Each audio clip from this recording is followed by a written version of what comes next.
From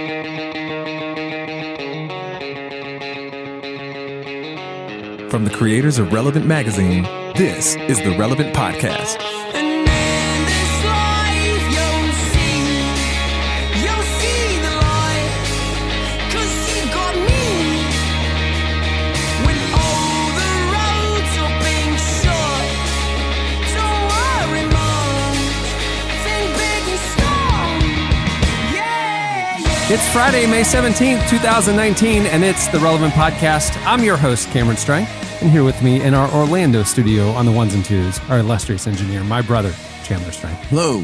On the Skype line from Loverland, Virginia, Jesse Carey. Hello, hello. From Nashville, Tennessee, our senior editor, Tyler Huckabee. Hey, everybody. And joining us from Los Angeles, California, poet, MC, activist, just all the things, propaganda sitting in with us for the show today. Wes, I almost burnt my house down twice today. Oh, man. Hold on. Already. oh, Coming in hot. Coming in hot, quite literally. Coming in hot. What So happened? I was trying to hurry to get my daughter off to school so I could be back to do this. And so I went to make her some eggs while she got up to go to the bathroom, but I forgot to spray the oil on the pan. Yeah. So the fire alarm is beeping at the same moment that my daughter goes, "Dad, I'm done," because she's ready to get wiped. So I'm like, which one of these things do I fix? Right? I finally fix it. She eats. I come back. I'm in a hurry to try to make some coffee. And while the water is boiling, I go to grab the coffee filters, but I knock them off the shelf, and then they fall under in the stove, under the thing, right next to the open flame. All my coffee filters catch on fire, and I'm like, oh my God, right? So and then the question is, what do I save? Do I turn off the boiling water? Because I really need the water to stay hot right now so I can make my coffee and be ready in time for the thing. Or do I run the risk of burning the house down? Prop, I got to tell you, I feel like I've seen this exact same cold opening on an episode of The King of Queens or According to Jim. I'm pretty sure that was a cold opening. Hey, this is that GIF of the dog sitting at the table with his cup of coffee as the house burns around him, and he just says, "It's fine." Prop shows the coffee. Yeah. I was getting a little more of a Final Destination vibe. Like, this is how Prop dies. Like a weird sequence of events that just like the thing catches on fire and you dodge that, but then the boiling water and you're like tripping through the house. Yeah, and the support beam very morbid. Yeah, the support beam falls and like a butter knife comes flying through the air, gets you right on top of the head. Like a Rube Goldberg machine of hilarious means of death. I could see it. Well, so, I mean, speaking of death, this is a big day. We're recording this podcast on Thursday. The Friday episode is on Thursday because on Friday, Prop, Jesse, myself, and some other friends are all going to Montana. So I said, speaking of death, because there's lots of guns and stuff in Montana. There are guns. There are fireworks. There's illegal fireworks. That's right. There's illegal fireworks and a ton of white people. So, elephant in the room here. Elephant in the room. Yeah. I'm the one person on this podcast who has not been invited. And I don't know. And I don't ask. I don't care. Yeah. I'm not. I don't need to be affirmed. I'm secure. I'm kind of thinking maybe it's an insecurity thing on y'all's part because it's so manly that you'd be easily trumped by my superior sort of alpha male. Tyler's like, I got friends. Wherewithal. I got friends. Yeah. I'm kind of doing my own thing. Me and my friends are doing our own thing, actually, so I couldn't go. It's kind of a designated survivor situation, Tyler, because inevitably one of these years, all of us will be in a horrific end, and they'll find us at the bottom of the Bighorn River, tied to a bundle of illegal fireworks, and someone has to carry on back home. Well, I mean, speaking of props, like fire mishap, last year, I almost lit Montana on fire. Well, I kind of did light Montana on fire, but it was contained. Yeah. I mean, it's a very real risk. It's a very real thing. The picture of, it's the living and breathing law of diminishing of returns. You get a firework, but then you're like, well, what if I put that firework in a propane tank? And then what if I put that firework in a propane tank in a dryer and light it on fire with a gun? So my issue was we stopped. We were floating down the river. It was a nice cool day. The river was icy cold. We were kind of fishing for trout, but kind of mainly just hanging out and floating. So we pull over for lunch and we lit a fire on the bank of the river. It's lovely. Everybody's just hanging out, Brilliant. eating our sandwiches. And we had the way you light a fire quickly is you get the logs, but then you just have like a water bottle full of gas and you soak the logs. Yeah, and then you throw a flame out in God's on it. country, you put gasoline in water bottles. You don't need certain containers. So then, you throw a match on it, boom, instant, great fire. You're off to the races. The problem was it didn't quite catch. So it was going some, but I decided to get a little ambitious. I take the water bottle of gas and kind of squirt a little bit more on there. Problem is the gas coming out of the water bottle caught on fire. It shoots up the stream to the bottle, catches the bottle that's in my hand on fire. So I instinctually throw it, which sprays flaming gasoline all over the banks of the river.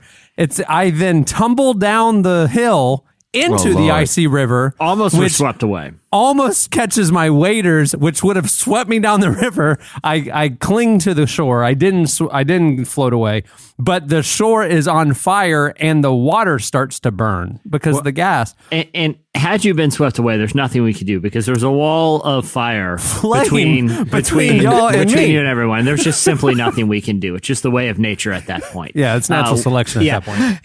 There was a whole family of just like Native Americans looking at these fools, just shaking their heads like, well, here we are. Full circle. The like 19-year-old fishing guide gave Cameron a look. It was the look that like a burned out 35-year-old youth pastor gives to a 14-year-old who just said something wildly inappropriate in the back of the church van. That's the look. That's the look that the 19-year-old guide gave Cameron. It wasn't so much the kid was angry. He was just very disappointed in Cameron.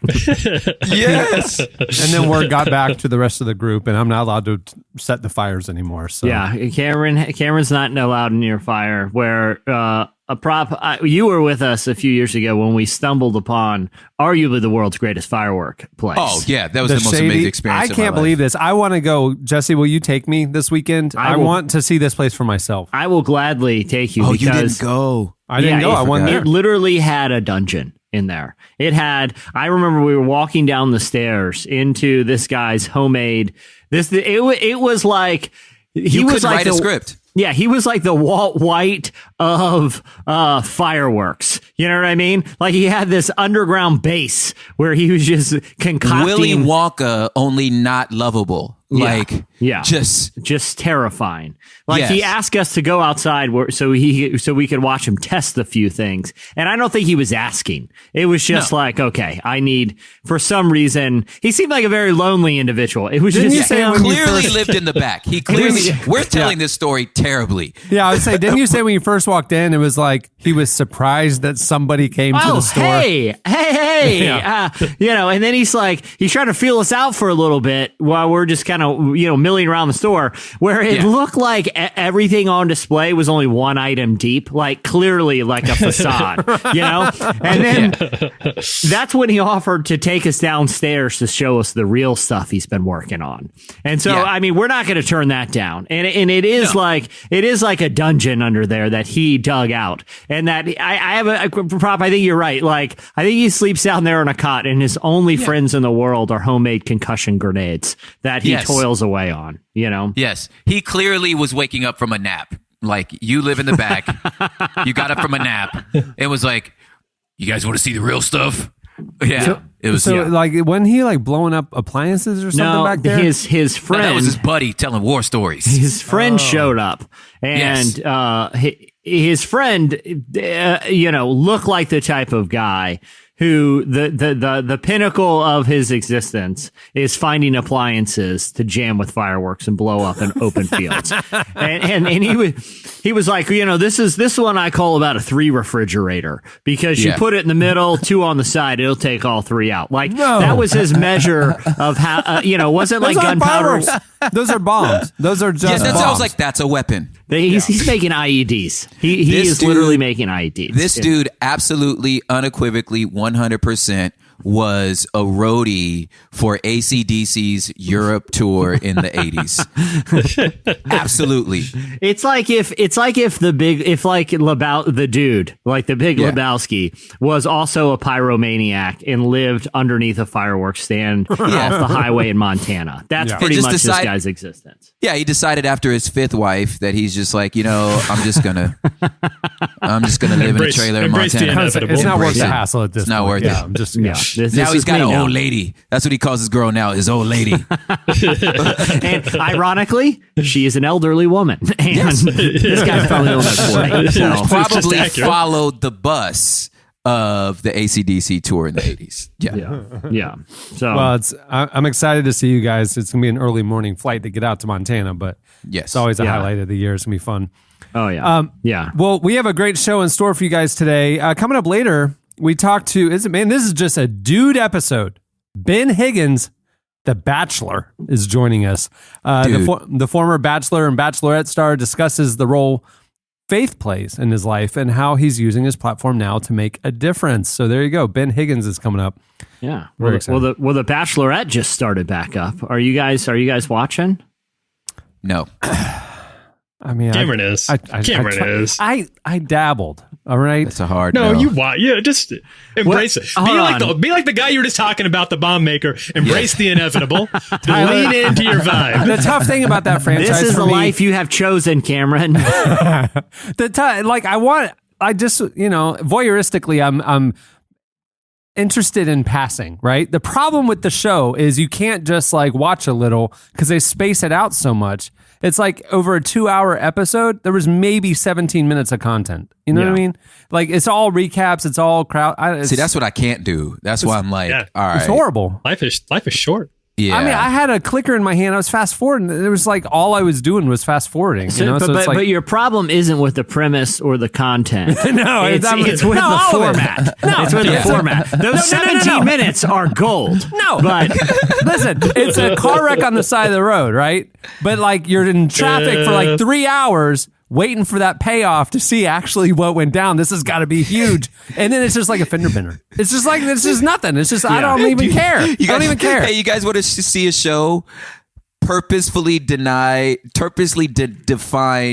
and is the definition of objectification of each other? Right. Yeah. here's what I like about the Watch reality this. TV show build. I starts. kind of admire the producers and editors, right? Because Yeah. like before every commercial break, it's the same thing. It's like coming up on The Bachelor. And then all it is like it's cut shots to reactions of like contestants gasping. And then you Yeah. hear like a glass breaking off screen and then it goes dark. Oh my gosh. Goes black, glass breaking to commercial. You got to hear what it is. It's it's brilliant. Keeps you, it's like Yeah. they kept a whole, like millions of people watching under the promise of one thing. The payoff of you watching this show all year is going to see one guy jumping a fence. Like that's it. They got millions of people to watch on the lamest payoff ever. Tyler, you're not a fan of this at all? I can't. I don't think I've ever. I watched back when our friend Brady Toops was on. I watched the duration of his pretty short, honestly, time on that. So that was the most I've ever gotten into it. Yeah, I never got into it until like literally like last year. Like I think I watched it for the first time last year. So to me, it's still new and painful. You know, I haven't like drank the Kool-Aid of it. I told Cameron, here's the extent of my reality TV watching lately, and I have no horrible. shame in this. This is horrible. He makes validly he makes fun of me that my go-to evening watching to turn my mind off, get the laptop out, put the feet up is Bravo stuff where like the housewives are yelling at each other and stuff like that. That's my go-to, you know. Okay. You got your Vanderpumps and things like that, okay? I get it. Make fun of me all day long. That's fine. We were talking about this yesterday. Because that's how I turn my brain off. He goes, the only 2 reality shows I watch are what, Jesse? Are Botched, which is about botched plastic surgeries and correcting them, and Dr. Pimple Popper. Now, I was OG what? Pimple Popper. Oh, man. So Dr. Pimple Popper came to fame because, dude, I guys are don't. nuts. This is going to go down a horrible rabbit hole, but I feel like this is a part of culture that needs to be excavated because for Dr. Pimple Popper became famous for her Instagram account, where it was she's an actual like dermatologist who specializes in like, you know, handling gigantic zits. And her Instagram feed used to be just the stuff people want on the internet, which is a lot of ingrown hair videos, a lot of like zit popping, things like that. But when she got the TV deal, it is all now gigantic cyst. That it is horrible, but I still cannot not watch it. Like when you see a guy, You can absolutely not watch it. hold on. You think the anticipation for some guy jumping over a fence is like intense. Imagine the anticipation when at the beginning of the episode, a guy walks into her office and it looks like he's got a softball between the eyebrows. And you're going to get, and the payoff, I know by the end of the episode, I'm watching that softball get popped. And, I don't have to wait a whole season for it. I'd rather die. Let me tell you something. I could never watch that. Sounds interesting to me. No, you've tried to do this before, Jesse. You've tried to sell me on this, and it's like the enthusiasm in your tone makes me think I should be getting excited, but the words you're saying are like you're trying to warn me against it. I don't understand. There's this cognitive dissonance between you and your enthusiasm. Like, Tyler, what you have to understand about Jesse is he enjoys the things that make you cringe and the horrible, most awkward, unbelievable, I can't handle this moments, including in comedy. His favorite episode of The Office is Scott's Tots. It really is. I can get on board with that. No! Like, Jesse introduced me to Nathan For You, which I think is like the funniest thing I've ever seen in my entire life on TV. But I cannot. But Dr. Pimple Bust, whatever we're talking about. I am positive. There are certain things that I've spent my entire life trying to avoid, even in my own life. Yeah. A lot of those things have to do with bodily discharge. Right. All of that stuff is like, whatever I can mitigate any experience having to do with bodily discharge. Why? Listen, for my own entertainment, would I watch somebody else's? No. It's educational. Two, no, it's it is not. Wake up, people. Ignorance Wake is up. bliss. Wake up. Some people live with giant zits that need to be popped and they to be need to. televised. They should live with them. They'll be here's fine. my thing. You know what? It's fine. I just want to watch it. No, here's my thing, man. pop it. I like shows that burn hot and fast. Like shows that you watch for like a year and you're like, okay, I've literally seen this enough. Like Billy the Exterminator. I was on a huge Storage Wars kick. Chandler knows about preppers. Me and Chandler. Yeah, man. Chandler's went down a preppers rabbit hole recently. Yeah, it's wild. Yeah, those are the type of shows like they don't. It's just that you're expanding your horizons. You're meeting. I'll say this: you're meeting people through these shows you're not going to meet anywhere else on TV. It's true. There's a reason they're in jail. Most of them are going to prison. Pimple Popper's a doctor, Tyler. A doctor. Okay, Dr. Pimple Popper. Yeah, doctors go to jail, man. Great power comes great response. You can't. I'm just saying, hey, if this wasn't like, this is a very collaborative show, and when we book guests and we plan it, everyone's involved. If this were just me running the show, Pimple Popper would be on. She'd be sitting in. Yeah, you wouldn't be having the nationally known Ben Higgins representing reality TV. Well, you also wouldn't get Tyler Huckabee on the show. That's your video podcast offshoot, Jesse. The Jesse cast. It's only on Pimple Popper Twitch. greatest hit countdown. Yeah. Moving the show along, it's time for It's the hot list. The hot list. It's sizzling. Prop. You're a professional baby. musician. Yeah. What do you think about that jingle option? Oh man, it's smooth with a side of bacon. Hey, thank you. See? He gets it. He gets it. Prop knows. Ham and eggs coming at you. A true artist. A true game recognized Baptized in the game funk. on this podcast. Chandler made 5 options for us, and that's the one somehow that the audience voted for. Oh, man. Somehow. Our audience has taste. Coming in at number 5 this week on the hot list. This week, Lecrae and some of his fellow Reach Records label mates visited a prison to remind the inmates about God's love. Andy Mineo, Tadashi, What Up RG, all joined Lecrae to meet with representatives from Prison Fellowship at Texas's Carroll S. Vance Unit Prison to hear inmates' stories and give them hope for the future. As the organization explains, Prison Fellowship is working with talented people in entertainment and restorative programs to bring awareness to the 2.2 million people behind bars in America today and bring attention to the need for transformation and restoration in our nation's prisons and jails, our justice system, and our communities. Here's a clip from a video highlight from the trip in which Lecrae explains why the cause is so important to him. I don't know. It's almost like I'm connecting with people that society has forgotten about. So for me, it's a passion. You know, there's a community that I feel connected to that just is in prison. I grew up visiting my uncles in prison, and my dad was in and out of, jail. And so for me, I guess it's realizing these are people, you know what I mean? These are people that need love and need encouragement and that the world kind of forgets about. God still loves them, so do I. I watched it's like a 10-minute video of their trip, which was really moving. But I don't know if you guys watch it, but there was an extended segment where Lecrae decides to play basketball with them. And Lecrae is a very large person. 6'4". How tall do you think he is? He's 6'4". 6'4". These people are in prison, okay? These guys are there to witness to them and to minister to them and to help them. Right. Lecrae is out there dominating these cats on the basketball court. Like, they didn't stand a chance. Lecrae's the biggest guy out there, and he's straight up taking these cats in the post, no mercy. Yeah. Like, all the ministry that they did was undid by him demoralizing people on the block.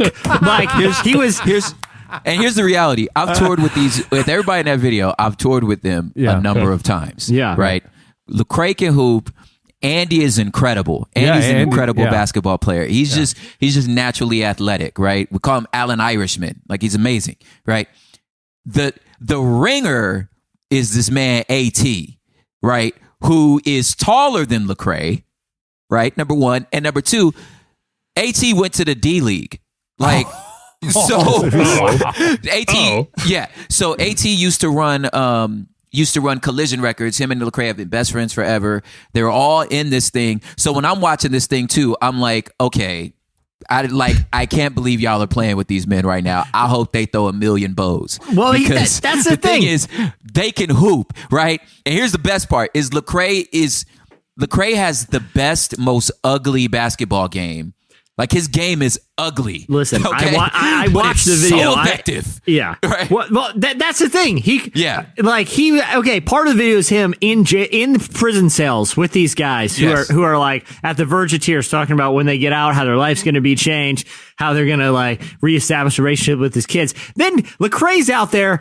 He's playing with the body. Okay, he's not a finesse player. He's a power player. No. He's creating space with his giant arms. He's a fullback. Yeah, exactly. He's just plowing cats over on the block, just totally humiliating them. These guys are already in prison. I appreciate what Prison Fellowship was doing, but they edited it like a Lecrae House of Highlights reel. Like, it became like the video started off as this inspirational justice reform thing, and it became like a mixtape for Lecrae. He's just dominating these poor inmates. So funny. And then I just want to add on insult to injury. They're salt in the wound, because I watched the video too. I found it very moving. But it ends. The kicker is a freestyle contest. They do at the very end, and they show some of the inmates who get up there who did a good job. Like, they had some real flow. It was impressive. But the last one was Andy, who is obviously a phenomenal. Like, he's very, very good at what he does, and again, just completely bodies the competition that he came in there allegedly to minister to and to encourage by reminding them that not only can you not ball as well as us, we are still the real rappers in here. So I have to think that by the time they left, they edited out some very uncomfortable footage of these inmates kind of wishing that Reach had never laid eyes on them. There's a battle. The part you don't see is the battle, and then when the guys just absolutely decks Andy in the face for like dissing his mom in a prison battle. riot. Yeah. That ensues. Yeah. One of the most insecure moments of my life was a night in Atlanta where I was hanging out with Prop, and we met up with Lecrae, and we walked from like one spot to another spot, and I'm sitting there walking with Prop. What are you, Prop? 6'2"? Yeah, about that 6'1", 6'1". Coolest dude, Lecrae, 6'4", built like an Adonis, like a professional athlete. And then I'm dumpy old 5'11" me just trying to keep up with them, just like walking around. I clearly did not belong in their clique. It was very intimidating. That was fun. Well, Cameron, now imagine that, except you're in prison for a long time and you're on the basketball court with them and it's being filmed and people on the internet are going to watch it. So that's how these poor guys felt. Yes. And you've been told good news. Good news. You guys fans of Lecrae? Friends of Annabelle? No, they're going to come in here. They're going to hang out. It's going to be a fun day. That's the setup. I wouldn't play ball with them. No. I did enjoy, they came through Orlando and at the show, Jonathan Isaac from the Magic came. He's a strong Christian and stuff. He was there. And I saw that Lecrae after the show posted a picture with Jonathan Isaac. Jonathan Isaac made Lecrae look like he was about 5'5". Yeah, it's incredible. Jonathan Isaac, and his caption was, "You're a tall brother." Jonathan Isaac is over 7'1", but we don't know how tall he is because he won't let the NBA measure him anymore. Because when he was a rookie last year, he was 6'11", and like guys like KD and him, they're wing players. They don't want to be termed a 7-footer. Yeah. So like he's still growing, and the Magic know that he's grown 2 or 3 inches, but he won't be officially measured again. So he's 6'11". He's standing next to Lecrae, and I swear Lecrae came up to his chest. It was insane. So I tried to take a picture with Jonathan, and it just didn't work. I was like, there's no way we could take a picture. There's no together. lens big enough. Yeah. It's like landscape, horizontal, it doesn't matter. It doesn't matter. Didn't work. There's no lens big enough. Yeah. I'll just say the last note on, if I had to compare, this is for any basketball nerds out there, if I had to compare Lecrae's game to a player in the NBA, it'd be a Draymond. Very physical, and you might get your eye poked if down in the block. Just get out of the way. Just clear it out, And then all of a sudden, you have no idea how this happened. Lecrae has 35 points. Oh, yeah. You're like, when did you get 35 points between throwing elbows and running humans over? Very workmanlike down there on the block. He looks like a football player. Is he? Yeah. He probably plays like a football player. That's what I'm saying. He's a fullback. It's not pretty, but you're going to get dunked on. Yeah, exactly. Yeah. It's like when you see NFL guys in the offseason playing hoops at the Y or something, just stay in shape. It's clearly not their natural game, but they're such a freak athlete and so much bigger than everybody else. They're going to dominate. Yeah, that's exactly what it is. Exactly. That's right. So. All right, we're coming to number 4 this week on the hot list. A new TV miniseries is coming. It's going to tell the true story of a pastor who became an infamous bank robber. Iconic filmmaker Stanley Kubrick has been dead for about 2 decades, but his infamous vault of unfinished projects is still being mined for material. Well, it turns out Kubrick had finished a script for a movie called God-Fearing Man, which tells the true story of Herbert Emerson Wilson, a Canadian minister who turned to a life of safe cracking and became one of the most successful bank robbers in modern history. Wilson wrote his own story in a book titled I Stole $16 Million. That's the name of the book. I stole $16 million. He's a pastor, so he's honest. That's a title. The book apparently attracted the attention of Kubrick soon after its publication, who adapted the story to a script that he intended to film. He never got around to it, and another attempt to film the story fizzled even after Dexter star Michael C. Hall signed on to star back in 2014.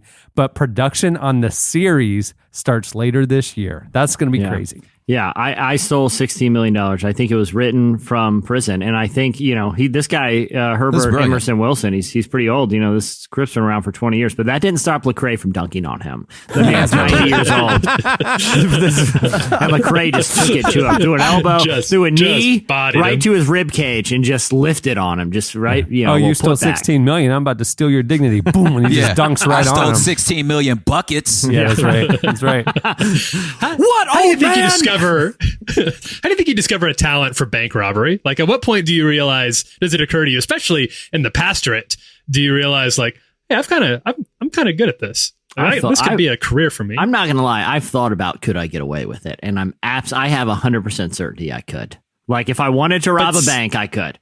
It has to be you're standing in line and you're going, and the thought just crosses your mind. The guard didn't even look at me. Like, no one even. Yeah, but I could probably just walk out of here because no one's even like. Watch this. So. I could probably just reach into that lady's purse because she's not even thinking about it. You know what? Next week I'm going to try it. Yeah. And You know what? Just to prove to you guys, I'm going to steal $16 million, show you, and then I will turn myself in and I will assemble a team of ringers to take on Lecrae and those Reach Records guys. From the inside the big house. And it's going to be a sweet movie, too. It's like The Longest Yard and this bank robbing movie all roll into one. It's the greatest movie ever. And it's going to end with like, what is that? The Eminem movie, the 8 Mile. It's like 8 Mile, Longest Yard, and God-fearing man rolled into one incredible story. And then the final scene is you getting a pimple popped. Just get it all. Check I'm also all getting a the little boxes. Just over Jesse's the got course, a little like little by the Aaron little. Carter How I Beat Shaq, but you got this How I Beat Cray, and that you could like put together a good. It wouldn't be a good song, and I think the viability would be limited, but. Coming in at number 3 this week, Social Club Misfits this week released a new collaboration with Crowder. They said on Twitter that the song Testify is about the power of telling people your story, and as fans of the group know, Social Club Misfits have an incredible story themselves. Before forming the rap duo, Fern was caught up in the world of drugs, and even though his decisions eventually led him to prison, his family never left his side, and while he was behind bars, he rediscovered his faith. Since his incarceration, he says his life has never been the same. Here's a clip of Testify.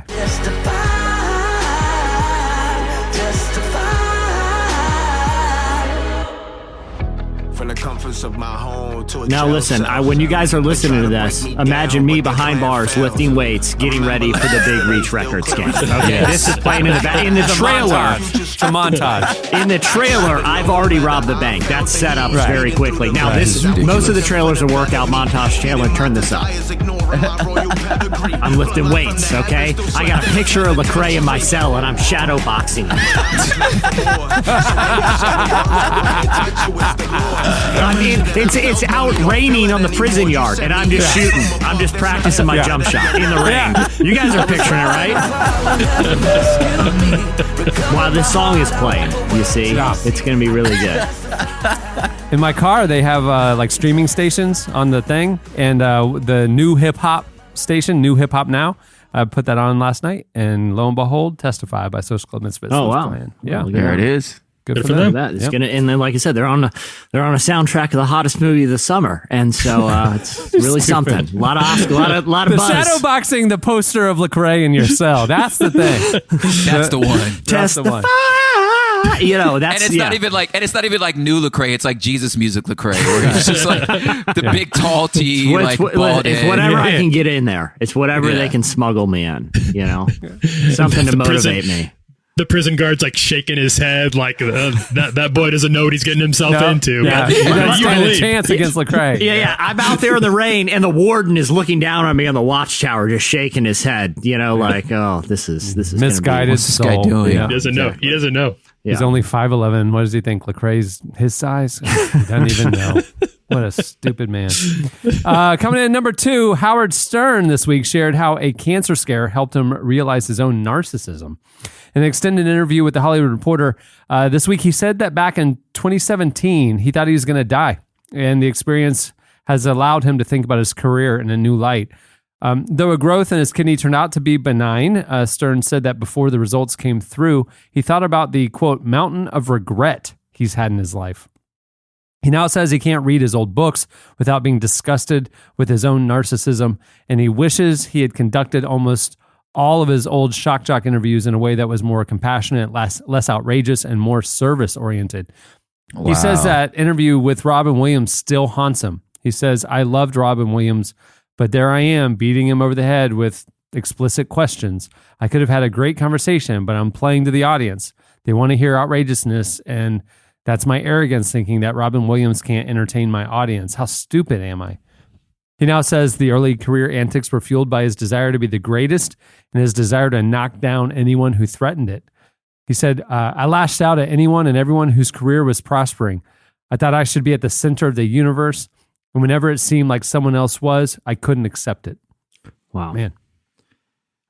That was really, I'm not like a big like Howard Stern fan. I'm pretty indifferent about him, you know, his work, but I did not expect that. I did not expect that kind of vulnerability. And that it was recency. That was 2017 that he kind of had this serious shift in his life. But good for him to be able to speak about it like this, you know? I don't subscribe to XM. I don't listen to his stuff. Do we know, has his show actually changed? You know, it really has. Because I had noticed a change in him. He had moved, and I think he was always regarded as a gifted conversationalist, but usually those conversations would move to shock jock extreme, very salacious territory. Yeah. But there had been a marked transition to him being much friendlier and much more thoughtful.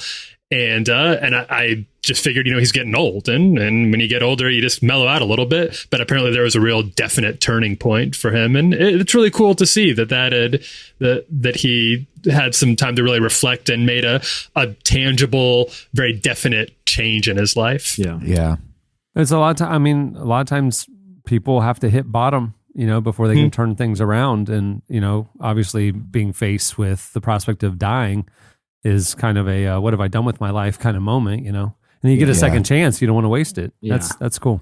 That's actually the slogan for my movie: a second chance, you don't want to waste it. You don't want to waste it is the tagline, that's applying right? to Lecrae. Second chance. There's a Second big chance twist. is the name of the movie. There's a Don't big waste twist your at the life. end that even though I'm the one in prison for robbing banks, I'm the one who teaches Lecrae a lesson in humility on the basketball court. Oh, wow. That's the twist. That It's is a Shyamalan. No one saw This it movie's starting coming. to get a little more interesting than I thought it was going to be. Like In a when way, I Lecrae's cross been him the one in over, prison all along. When A prison of his own that's what you hubris. realize. His own hubris. pride. yeah. Jesse, what happens in Second Chance 2 Electric Boogaloo? Second chance. Oh, the sequel. Yeah. That one gets a little weird. That one, Cray has found himself inside, behind bars with me, and now we must play in a tournament our way out of prison. There's a lot of holes in it. We're still working out some of the details. Well, but he wasn't involves criminal. me and He just- Lecrae in like a 2-on-2 tournament for was our a- freedom. Yeah, he This was is in starting there to sound visiting. like a Rocky movie now. Like all of a sudden, Apollo Creed's the good guy. Second Chance 2 Electric Boogaloo is really weird. Yeah. It's similar to, the old 80s trope of movies where you're in some sort of insane sports tournament and the stakes are preposterously high. It's like the Stallone movie Over the Top, where he's a Over truck the Top. driver and he must join an arm wrestling tournament in order to win back custody of his child. It's kind of like one of those. Or like Jean-Claude Van Damme is just a random hiker in the Himalayas who gets kidnapped and must compete in a blood sport tournament on top of like a mountain to get his freedom. It's sort of like in that vein. I never thought about any of that until you said it in a sentence. It's so And I'm crazy. like, Those this plots is are ridiculous. so nuts. Yeah, they're nuts. I just wanted to see Sylvester Stallone wrap his fingers around the guy for the arm wrestle, one finger at a time, and then land it. Yeah. So much power. Oh yeah. But like I said, he's arm wrestling for the custody of his child there. So the That's stakes ridiculous. Me and Lecrae we will for somehow a judge has been like, you two boys are going away forever unless you can win your way out, and then like testify. Former enemies together. Two former enemies I'm like are now holding on his the legs same while team. he's doing the sit-ups. It's exactly. You guys get the picture. That seems prime for a remake. And Jesse, if you want to be the one to do it, that's fine with me. Over the Top is definitely. This prime is for actually a remake. sequel, but we're going to film them back to back at the same time because we know the demand for the sequel is going to be so high after the first one. It's kind of like Avatar. You got to shoot all three movies at the same time. I Lord of the Rings style, haven't ruled out making this one 7-hour movie, so that's still on the table as well. Possibilities. All right, coming in number 1 this week on the hot list, Andrew Garfield and Jessica Chastain are going to star in a new biopic about Jim and Tammy Faye Baker. It's based on the documentary called The Eyes of Tammy Faye, and the film is going to tell the story of the iconic televangelist power duo and the scandal that brought down their ministry. The film's being directed by Michael Showalter, the sketch comedian who recently drew critical acclaim for directing The Big Sick. There's no word on the release date just yet, but I can't believe this is just now getting made. I would have. It's so Material's salacious there. and the costumes, and thinking about like that Scorsese. I was thinking about The Wolf of Wall Street and all those kind of like 80s period movies and stuff. This is going to slide right in. It's be perfect. Yeah. I think the idea of because I grew up kind of around the legend of the bakers. Like by the time I came along, they had risen and fallen. It was all over. Yeah, and I mostly, when I think of Tammy Faye, I think of the makeup. I think of the hair and the eyelashes. And it's hard to admit, and then you just read the Wikipedia page about the rest of it. So seeing that, I think that's like it's a good time to remind people that there's that the Christian empire. This is not the first time people have tried to build a Christian empire in America, and it didn't go very well in the 80s. Yeah. Is he the guy that like did the public confession where he like super cried into the screen and stuff? Was that him? Yeah, he did. Jimmy Swaggart did. Oh, that's Swaggart. There's a whole bunch of them who cried. But no, yeah, Jim Bakker and Tammy Faye, they did Heritage USA. When I was in the early mid 80s, I was really little. I remember my parents, we went on a vacation to it because they built a Christian water park. And I remember going, and I'm from Orlando where we have real theme parks, and it's just like this random little water park in South Carolina near Charlotte. And it's just like, this is not very good. I'm sorry. Did you say a Christian water park? Dude. His vision. What about it is religious? His vision for Heritage USA was to create a Christian community. The scandal, so the money scandal that he went to prison for was the Ponzi scheme, pyramid scheme thing of he was selling timeshares to the old people that watched his show, his televangelist show. He would sell timeshares at Heritage USA where they could like come and vacation in a Christian vacation destination. And so the first thing they built was the water park. And then they were going to build all these other things and studios and all this other stuff. And it all kind of was a house of cards that fell apart before he did more. But the water park got built. It was crazy. So you had that scandal, the financial scandal, and then you had the sexual scandal. So you had dual scandals going on. Dude. And then Tammy Faye was a larger than life figure with all the makeup and stuff and the crying and the mascara. I remember in the late 80s, around when The Simpsons started, those t-shirt shops, I would sell like Bart t-shirts. Yeah. I remember seeing a t-shirt that had all these like neon color smudges all over the shirt, and it said, "I ran into Tammy Faye at the mall." Like she ran into. Still funny. It's still funny. The 80s, man. You get away with stuff like that. It reminds me of the third installment of the film I'm working on, where me and Lecrae, we at the end of the second film, we play our way out of prison. I go on to start a large ministry, because I'm so appreciative of my second chance at life. Turns out I need a third chance because I embezzle a lot of the money, end up back in prison, this time as an old man, and I end up coaching a prison team to their freedom. It is very inspirational. Second Chance shocking. 3, cruise control. They put us on a large floating prison, and because you escaped from the other one. Yeah, exactly. So it's a floating Alcatraz. Exactly. It can only go 50 miles. If it goes over 50 miles, no man can escape this prison. Yeah. Testify. And then it turns into a pretty crazy. I forge a submarine in my cell that takes about 15 years. And wow, what a story! What a story! So we got second chance. What was the tagline for Second Chance? You only get one second chance a third time. That's the. No, it's not. No, second chance. You got second chance. Then you got Second Chance 2, Electric Boogaloo, and then where you guys join forces. Second chance. Second Chance 3, cruise chance. control. Another chance. Yet another chance. A third second chance. That's what the third one's called. Yeah. All right, that'll do it for. It's the hot list. The hot list. It's sizzling. Flip your collar, baby. How you doing? All right, stay tuned. Up next, Ben Higgins joins us.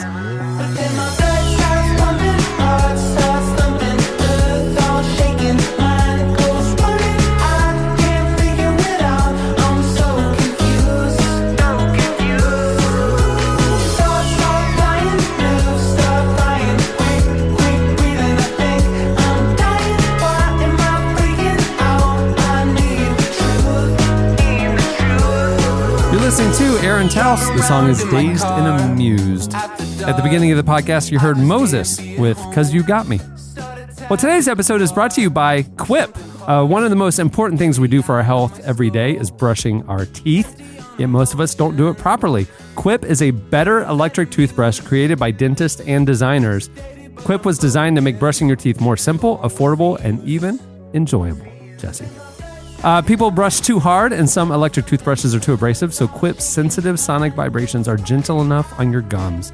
90% of us don't brush for a full 2 minutes or don't clean evenly, so a built-in little 2-minute timer pulses every 30 seconds to remind you when to switch sides, helping guide a full and even clean. And 3 out of 4 of us use bristles that are old, worn out, and ineffective. That's why brush heads are automatically delivered on a dentist-recommended schedule every 3 months for just $5. That's why I love Quip, and it looks really cool. It's like the Tesla of toothbrushes. I use it every day, and that's why they're backed by over 20,000 dental professionals. Quip starts at just $25, and if you go to getquip.com/relevant right now, you get your first refill pack for free with a Quip electric toothbrush. That's your first refill pack for free at getquip.com/relevant. Well, Ben Higgins is best known for his roles in The Bachelor, The Bachelorette, and last year's Bachelor Winter Games Cruise Control. Though today he's using his platform to make a difference in the lives of people in the developing world. He co-founded Generous Coffee, which helps fund social enterprises and community projects around the world. Our very own Tyler Daswick recently spoke with Ben about Generous and how his faith has informed his life on and off of TV. Welcome, Daz. Hey, everyone. So tell us about it. This is one of my straight up favorite interviews that I've done at this job. Ben has such an interesting story, and I think one that I think defies a lot of conception about what we think about who goes on reality TV shows and who starts, for-purpose companies. Right. Yeah. So you would not expect all these different things to coalesce in one person, but a very, very good looking person. One devilishly handsome person.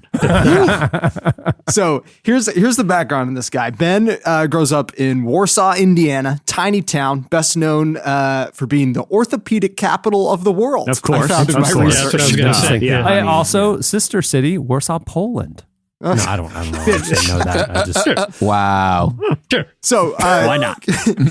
So growing up, Ben is going to his community church. He's doing mission trips to Honduras. He's quarterback of the high school football team. of course he is. He Of course goes to he is. college, keeps it local, Indiana University, small, tight-knit world. And so you can imagine that coming out of that experience at IU, he moves to Denver and is just selling software. He's got a small little life, but he wants something bigger, and a coworker signs him up to be on The Bachelorette.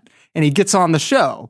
And so you can imagine how insane that transition would be, growing up in little old Warsaw, Indiana, knowing the same people your whole life, being super well known, to being thrust on this national, very famous reality TV show. So I asked him about that transition, and here's how he described it.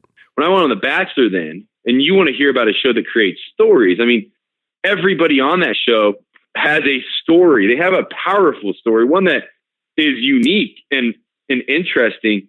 And so I'm sitting around the room hearing from all of these amazing people on The Bachelorette, all these guys who are good looking and confident and strong. And they're saying, yeah, I've been broken before. I've been hurt. I've been hurt before. I don't know what's next for my life.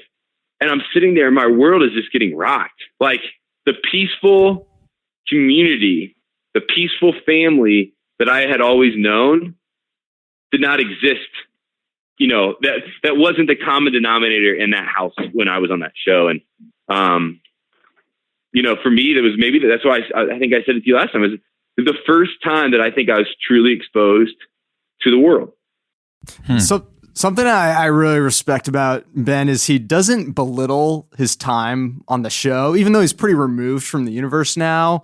He doesn't really. I don't know, man. He keeps coming up. I mean, like every finale, whatever, he's there. He pops in, gives advice to the Bachelor. Like he's He's sort of a orbit. godfather figure. He isn't is. it? He's like the wise one who didn't go weird. You know what I mean? So it's like, let's pull him back in. But the distinction is like removed from the world. The Bachelor universe has like an inner circle clique of people who are doing like the club appearances and like Bachelor in Paradise, the meet and greets yeah. and showing up on Paradise and stuff. Yeah. And you're right. Like Ben is kind of this elder statesman of the world, but his position in relation to like being in it or being around it, I think the distinction is he's in there. it, but not of it. Yeah, exactly. Yeah, there we go. That's the goal. yeah. He's such a Christian. That's But the goal. I kind of admire that he still kind of promotes it as this like life enhancing experience. And that's invited some controversy, to be fair, but I think that the way he responds to that controversy is really interesting. That's something I've talked with him multiple times about before, and we've published at relevantmagazine.com,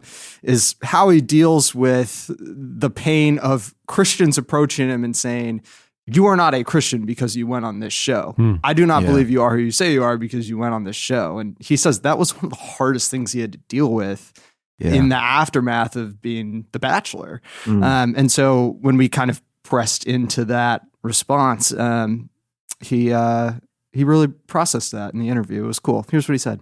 When I went on that show, I'm shocked at some of that response, that we talked about last time, because are we afraid that Jesus isn't somewhere? Like, that's my question to just people out there. Like, are we actually trying to cultivate a climate that acts like Jesus? Or are we actually believing that Jesus is present at all times within us, amongst us, and between us? If that's the case, then there's no place in this earth that we should be scared to enter into.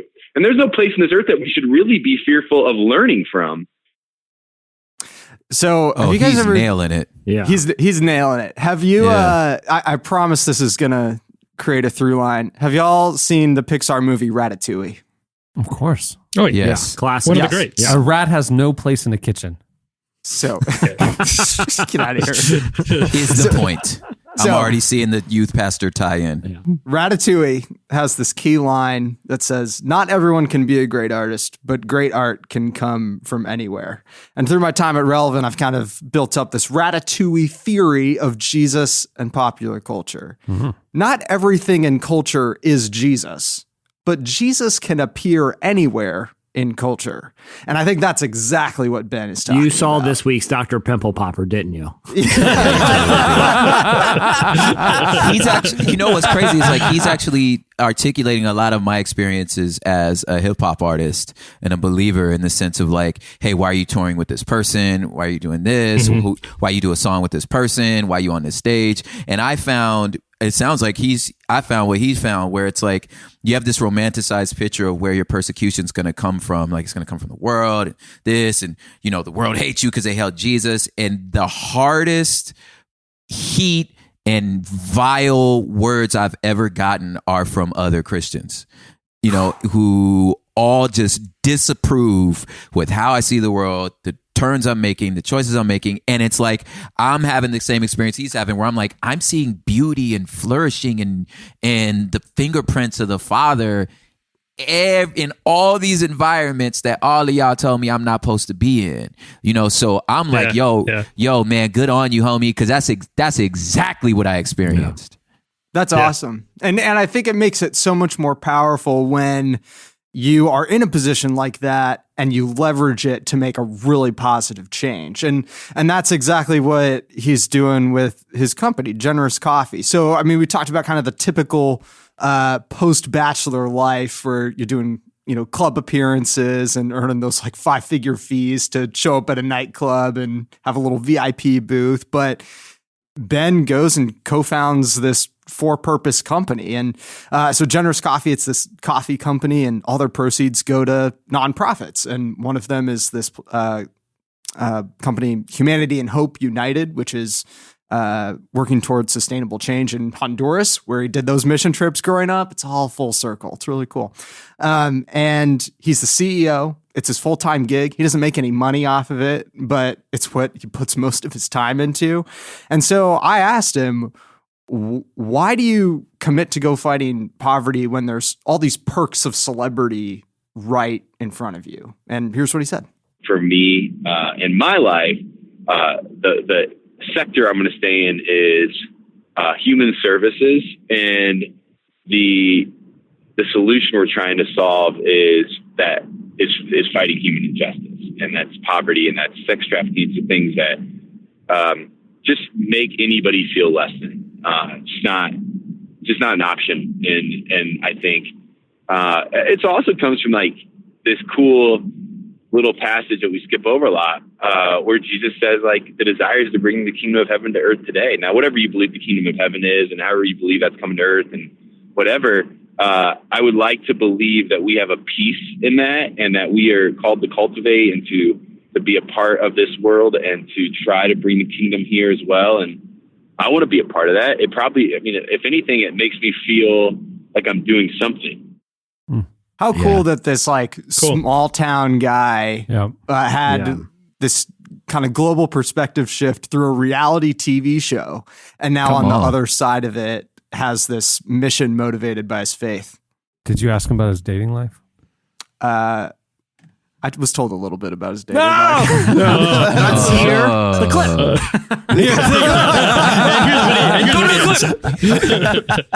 That is really amazing, though. He sounds so like legitimate and grounded. And, dude, he is the real deal. Yeah, he is the real deal. Our last clip, I asked him to reflect a little bit on kind of the highs and lows of his fame. I mean, he's felt the temptations that come with it for sure, but has also earned a lot of super valuable perspective from it. So I asked him how he views kind of his journey from reality TV star to advocate against poverty. And here's what he said. I would say I'm really proud at how hard I've tried to do the right thing. I really am proud that I haven't lost that gut check. That's dope. That still things come into my life, and I say I can't do that because it's not right. I'm proud of that. I'm proud of the fact that through all this craziness, I've caused scars and wounds to people. I know I have. It's almost inevitable, but those wounds and those scars were not intentional. I never became too big. I never became too big to not care about people, or even believe that I was too big to care about people. And I'm proud of that. I really am. I feel like I care a ton still. And I was worried I was going to lose that. Sometimes you hear something in an interview that sticks. And when he said, I never believed I was too big to care about people, like, man, that's awesome. That's what it's about. Yeah, that's super cool. Yeah. I like this guy. Yeah, Daz, that's what's a this great show. What's this TV show? Come again now? Now, Daz. Before, real quick, man, is there a like a website or maybe even like a publication you can hold in your hands where you can read more of this fascinating story with that? You know, Jesse, I'm glad you asked, because you can pick up this magazine called Relevant, issue 99, and read a full profile of Ben Higgins in it right now. Hey, it's available at newsstands nationwide. Also, you can subscribe to Relevant and get it mailed to you. I am subscribing today. Nice. Yes, that's what I for the third time. And if you want to see that article that Daz wrote, check it out at relevantmagazine.com. Well, thanks, Daz. It was awesome, man. Thank you. Thanks, this was fun. Daz, great work, man. Thanks, buddy. Stay tuned. Daz Effects. Up next is your feedback. I need help.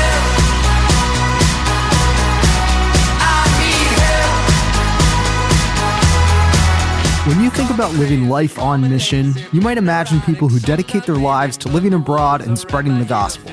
But in reality, living on mission just means partnering with Jesus here and now, wherever you are, to love people well with the skills he gave you. That's why Saddleback Church created the Made for Mission Conference. This October, join others passionate about making a difference in the world at Saddleback Church in Southern California to get the tools and training you need to make a difference right where you are.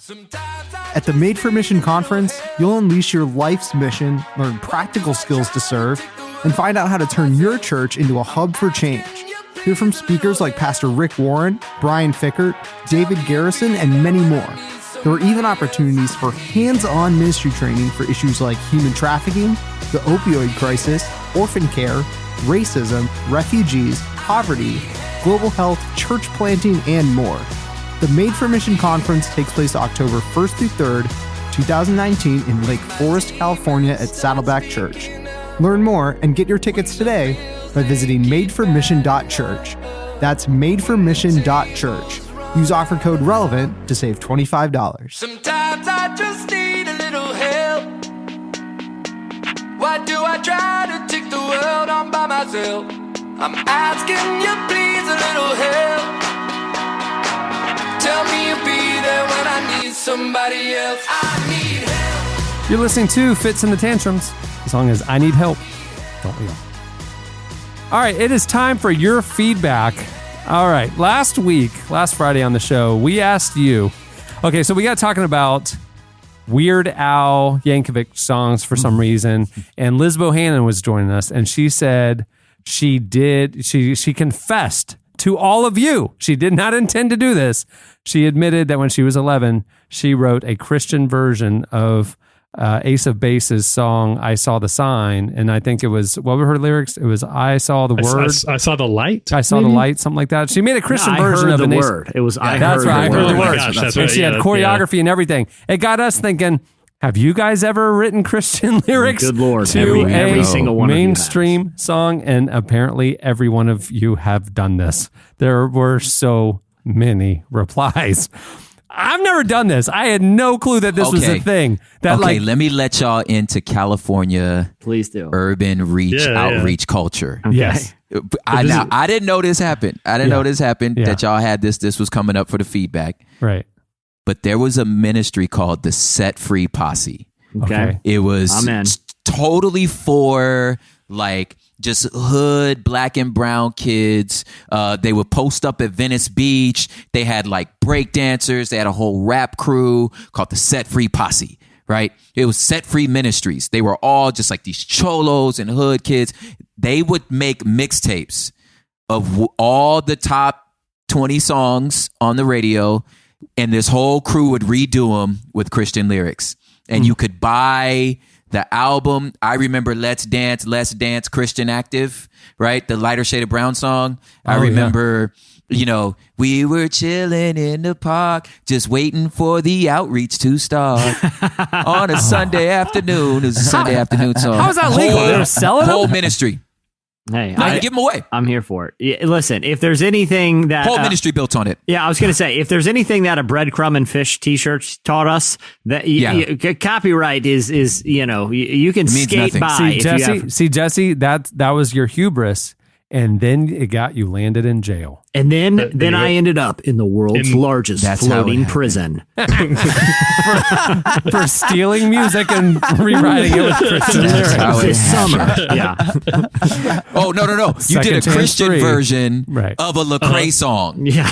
Oh, so he's your mortal. He sent you away. He sent me He's away. The one we were rivals, it was all then on him. friends, He was like- then rivals again. And now He was I like, have the to song's already Christian. And then I The have song's to already escape Christian. the floating prison, which is a Yes. out of control cruise ship, and then escape and then exact my revenge on Lecrae for putting me behind bars, which I will do on the basketball court. Now, mind you, by this point in the trilogy, both Lecrae and I are over 80 years old, and so it's not quite as exciting as a game of early on. But I like the plot there. Hey, before we dig into feedback, Chandler, I sent you another clip. Do you have that one real quick, man? Yeah, do you want me to play it? Yeah, but I want to dig into these, but I stumbled on one of these, and I've listened to a lot of these Christian parodies over the years. I've assembled listicles of them. I've just, for my own curiosity, done deep dives, and I want to read what the listener sent us. But I found a real gem the other day. This looks like it took place on the stage at the church, maybe a talent show or something. Maybe it was like the offering was going around. I'm not going to do too much introduction. Chandler, let's play just a couple seconds of this, then we can go to what the listener sent.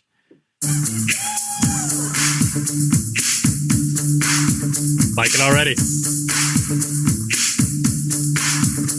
All right, stop. Open your Bible and listen. Pastor Frank is about to start preaching. The Holy Spirit grab a hold of me tightly, pouring blessings over me daily and nightly. He won't ever stop. Oh, I know. Seek him always and you'll grow. At the foot of the cross, I take off my sandals, giving him my burdens and the rest he can handle. That's a fire bar right there. Oh my God. Wow, let's keep playing it. I can't tell what the chorus is going to be. Nothing. No chorus. They can't catch sit on your the breath. chorus. They're spitting fire. Oh, here it is. Christ, baby. Christ? Is it Christ? Jesus Christ, baby. It's Christ, Okay, baby. verse 2. Come on. Made me. I think I think it's Jesus Christ made me. that makes sense. Made me. All right. You guys, Yo. so that's what we're talking about. We're talking That's the kind of about stuff. when That's the y'all were stuff. younger, you took a Christian song or a secular song and did Christian lyrics on it. Jesse, you got in jail because you took a Christian Lecrae song and put secular lyrics on it, right? Yeah, that's right. Yeah. And he sent me, like I said, to the world's largest floating prison. Yes. for the Floating prison, climactic cruise end of the control. trilogy. Yeah. Second Chance 3, Cruise Control. All right, you guys, here's one. Angela wrote in. She said, my friend. She said, my friend. Quote. Sure. Okay. Yeah. Angela. Her name is Angela. Angela. My friend changed the Spice Girls wannabe to, if you want to be my lover, you got to get with my God. No. Oh, no. no. It's still weird they kept lover in there. Yeah, lover. That's what's so Yeah. funny. Yeah, like, That's not the word we were concerned about.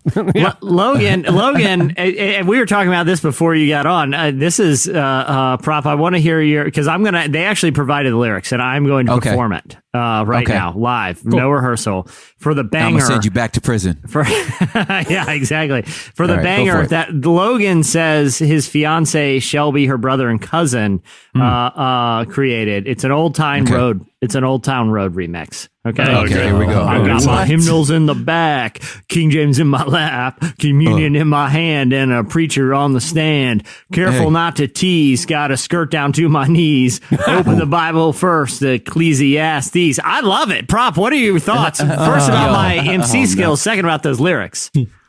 First of all, your timing's impeccable, so I can't really take that from you. The skirt to your knees. Yeah, that's where that it's turned at. the corner to be like, okay, wait, he rapping. The truth hurts. Yeah, that's dumb. Perry said, I'm embarrassed to say it, but when I was a youth pastor, I once wrote some lyrics for John Mayer's Your Body is a Wonderland. Yeah. As the Bible is a wonderland. Oh, Thankfully. no. Thankfully, I don't remember That's most pretty of good. it. Yeah. We actually had two. We had two Your Body is a Wonderland entries because Zach said he went with Your Body is the Wonder Bread. What? We got the afternoon. We got this chapel book. Doesn't rhyme. That's a miss. That's a miss. But I like Wonder Bread better than Your Bible is a Wonder. No, I because think he's it's an talking about the improvement. sacraments there. He says, Yeah. He says, one pair of chaplains and some mini wine cups. Your body is the Wonder Bread. Yeah, your body, Jesus. Oh, yeah. The bread. It feels a That's little absolutely sacrilegious. brilliant. I just think that's brilliant. It's going to land him in jail, but it's brilliant. Yeah, he's going to jail. John Mayer, Jesse. famously litigious. John Mayer's coming. Yeah, apparently he's liturgical. Yeah. Juan said the furthest he went was The Doors. He said, come on, Spirit, light my fire. Come on, Spirit, light my fire. And then he said there was a 90s Christian parody band called Apologetics, apparently. And he says, instead of I Love Rock and Roll, they had I Love Romans Road. And instead of Slim Shady, it was Real Sin Savior. Instead of the Real Slim Shady. Yeah, so... Justine seems like when she was in fourth grade, she had a heart of gold because she said that she got convicted when she had to sing Santa Claus is Coming to Town. So when she sang it, she said, you better watch out. You better not cry. Better not pout. I'm telling you why. Jesus Christ is coming to town. Hashtag he sees you when you're sleeping. Most of the lyrics of that song still work for like kind of a creepy Jesus, but it still works. Yeah, that's Jesus is haunting. Yeah. Breaks in your house. Tony said, you can tell what era Tony grew up in. Like all the song parodies he did are like late 90s alt rock. Like now that's what I call Music 25 with like Blink-182 on the cover. Tony says he's done a number of Christian parody pop songs.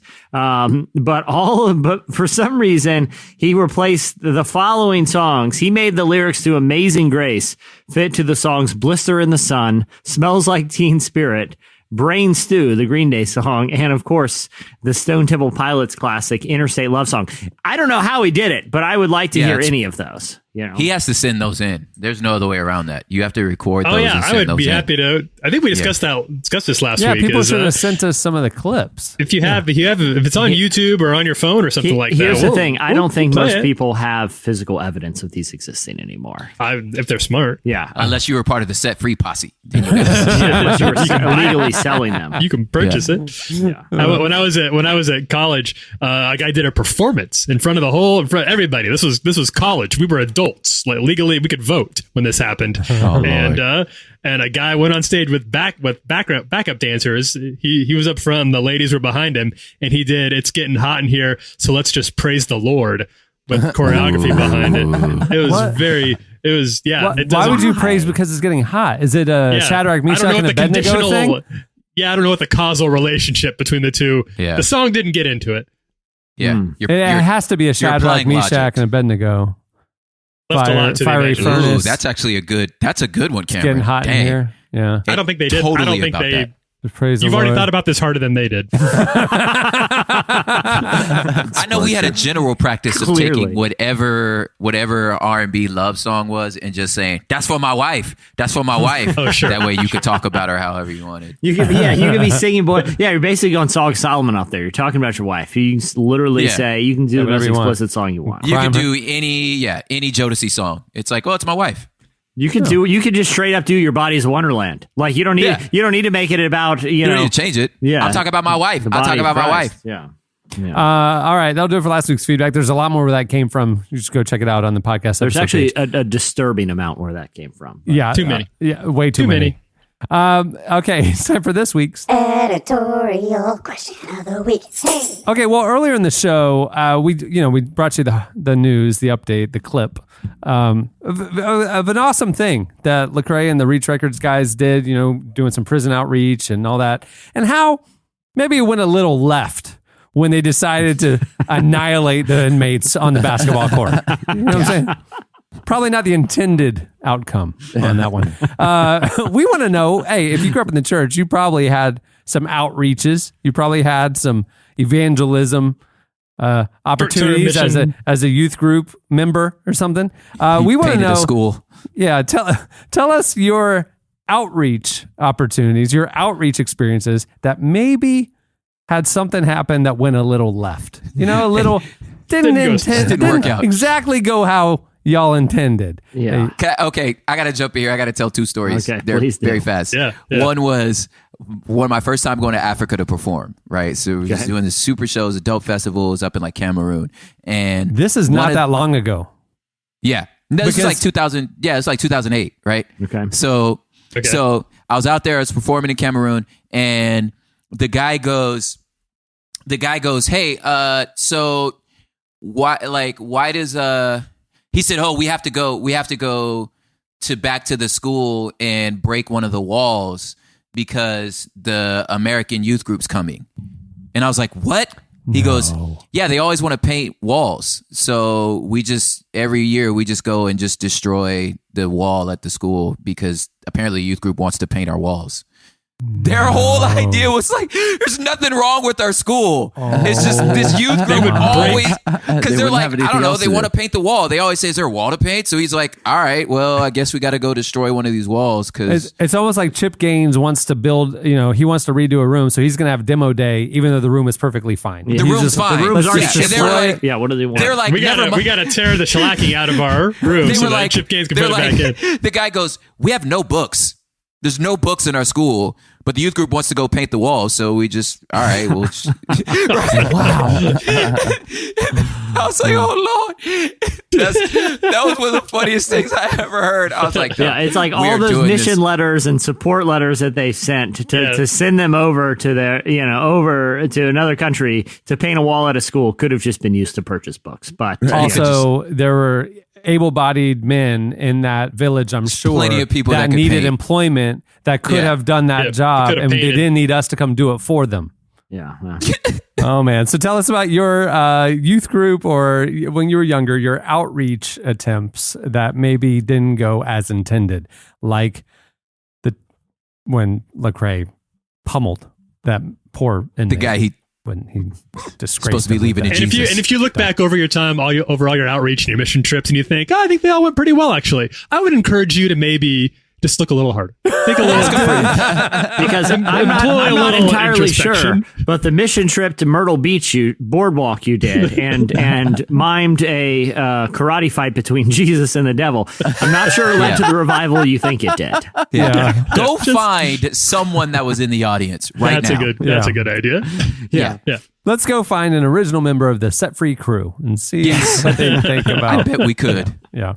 All right. Well, many thanks to Ben Higgins for joining us on the show today. You can follow him on Twitter at Ben Higgy, Higgi. Also, thanks to Quip for making the episode possible. Remember, Quip starts at just $25, and if you go to getquip.com/relevant right now, you get your first refill pack for free with a Quip electric toothbrush. Go do it. Well, guys, we got a flight to catch. Yeah. This was a lot of fun. Yeah. And I'm going to see you for lunch tomorrow. It's going to be a blast. Yeah. We're going to light Montana on fire. And hopefully not ourselves. Right. This is how Jesse finally ends up on the world's largest floating prison.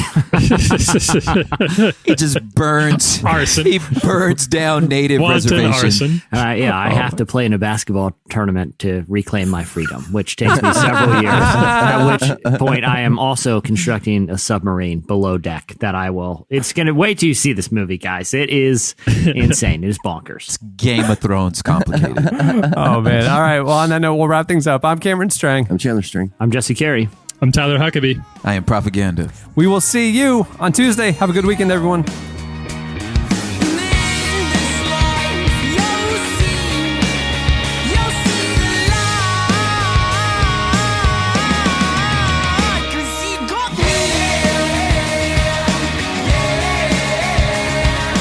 Thank you for listening to the Relevant Podcast. If you like what you heard, be sure to leave us a review on iTunes. Check out other shows from the Relevant Podcast Network in the podcast section at relevantmagazine.com. And while you're there, browse exclusive podcast merchandise at our online store. Make sure to subscribe to Relevant Magazine. Info is available at relevantmagazine.com/subscribe.